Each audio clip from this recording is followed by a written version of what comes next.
Why two universities collaborating on the same project? Because this project is on flood risk and University of Pavia is expert in estimating the hazard, while USS has expertise in estimating and modeling the risk.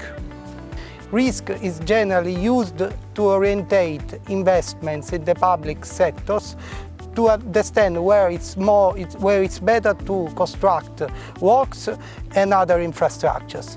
Therefore, an accurate assessment of risk is basic for orientating these investments. Last decades, we observed two main changes that has an influence on the risk. The first one is the effect of climate change on extreme events, and the second one is the strong urbanization effect that we observe in our societies. And this is even more important if we think of the process of urbanization, which is exposing more and more people to the problem of urban flooding. And also if we think of the climate change, which makes such events more frequent and more intense. Within the New Frame project, we are trying to take advantage of an existing theory, which is the graph theory.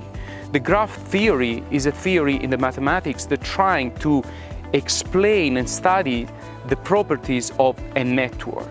Because we are using the network to understand how a system like the city of Monza is actually working, is actually made of, we are trying to use the graph theory to study the properties of this network, and especially those properties affecting the risk, like the vulnerability, like the exposure and the resilience capacity of the city.